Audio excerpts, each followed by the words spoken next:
in human beings and in mammals, and not all mammals, the monotremes are exceptional in this regard. But Those they're are only echidnas and platypus. yeah, there are only three species. species left on Earth. It's a remnant of an early branch on the mammal tree.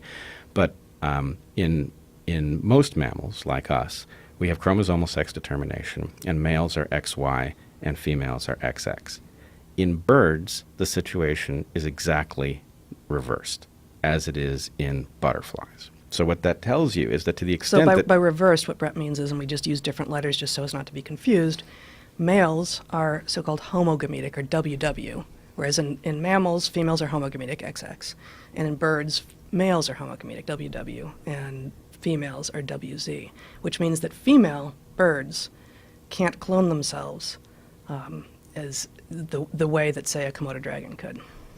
But the reason I raise it is because we have a sense of male and female that I think is just wrong. That male and female are actually akin to a niche. That these are roles that the universe discovers periodically because they make sense, right? So it's a convergence on a set of behaviors that fit well together. Once you have a small mobile gamete, you tend to acquire the traits that go along with maleness. And this is true when an animal switches sex in the middle of its life. The behavior switches along with the gametes. This is true between birds and mammals. So which one has two different sex chromosomes does not predict the behavior, but which one lays the egg does predict the behavior. And it gets even weirder than that. So, Jamie, do you have that image of the flower? Here's what I want to show you about this. And I must say I love this point, even though I'm less jazzed about plants than I am about animals. If you look at the thing there that's labeled stigma, right? The stigma is connected to the style, which leads to the ovules. So the ovules are the eggs, essentially. And the anthers are the place that produces pollen. So this flower is a hermaphrodite. It has both male and female parts. But here's the really interesting thing. The female parts are kind of reluctant about sex with strangers. The male parts are really enthusiastic about it, right? Really? Yes. So those pollen grains will try to fertilize anything they land on. But that long style is basically a test that the female part of the plant exposes any pollen grain to. The pollen grain has to grow a pollen tube down that long style in order to get to the eggs. In other words, that flower, the female parts are coy, and the male parts are a bit randy.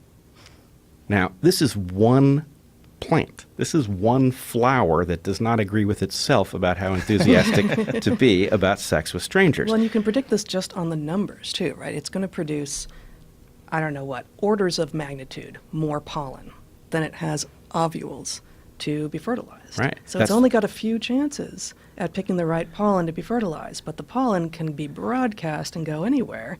And if it's successful and it's not that successful, it's still okay. It's still kind of a win. So the payoff for putting up with talking about plants here is that you realize there's something in the universe that even when it's building a plant, which is really not like an animal, even when it's building a plant and we look at it and we say, these are the boy parts and those are the girl parts, they actually have some analogy to males and females amongst animals where we can spot the behavior easily.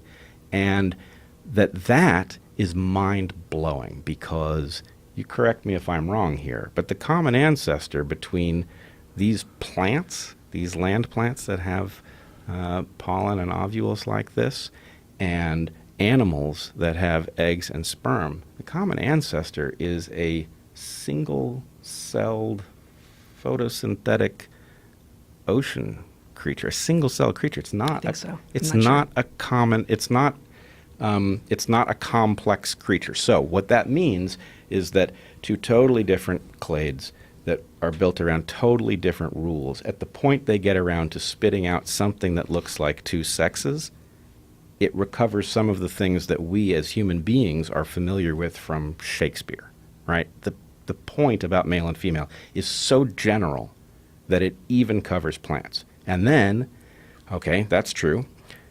And then we have fungi. which break every single rule.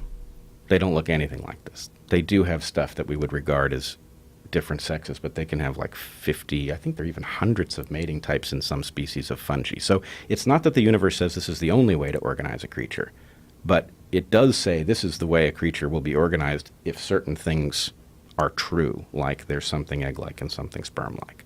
So that's very powerful when we're reaching into biology and we're saying male and female are patterns of behavior that tend to be associated with certain types of gametes. When you have two gamete types, something called anisogamy, you will have two sexes, and those sexes will follow rules that we see over and over and over again, repeated.